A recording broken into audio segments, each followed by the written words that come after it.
How do you think the discovery of this little girl in Greece has changed things, if at all, for your family?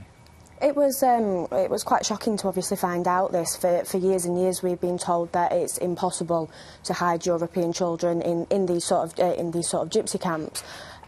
So that's something that we sort of believe. We sort of taken on what the Greek authorities said, and I mean, for this case to come out, it's just proven that obviously they can be hidden there. Because when Ben went missing, was this one of the lines of investigation the police were taking? Yeah, definitely. It's one of the routes that they look down for child trafficking, for illegal adoption, and for various other reasons. And this is one of the lines of inquiry that myself and my family strongly believed happened to Ben.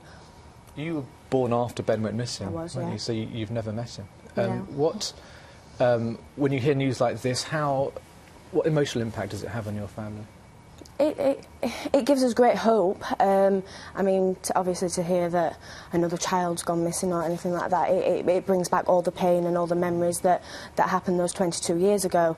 But when stories like this come out, it gives us great hope that hopefully one day, with the police investigations and things, and the way that the world's going and the technology that we have, that one day that this sort of situation will be Ben. Because this is what's changed, I suppose, that the technology, the DNA testing, the internet, social media. How is this?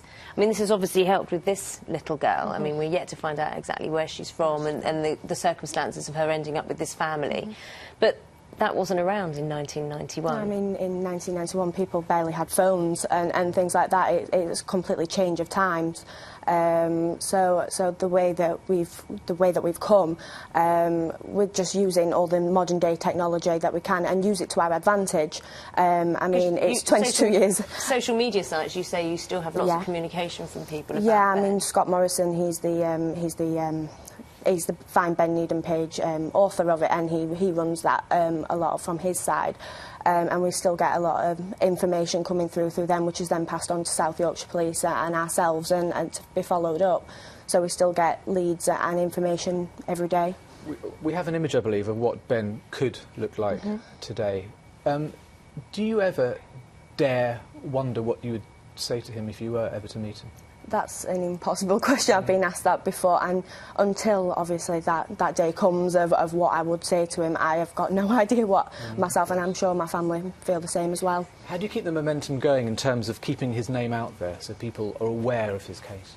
We just do whatever we can. I mean, I remember years we used to do car boots and all sorts to raise money to obviously be able to go out to Greece and do press out there and just keep it going on Facebook, keep everybody updated, and just basically do everything that we can to keep Ben's name alive. What would you say?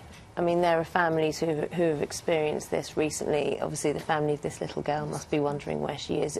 You obviously haven't lost hope, whereas many people may think it's 22 years. How do you keep going? What do you say to these families? Just stay strong and stick with what you believe in. Myself and all my family still believe that Ben is out there somewhere, and it's just a matter of time before we find him. So stay strong and keep that hope alive and keep going.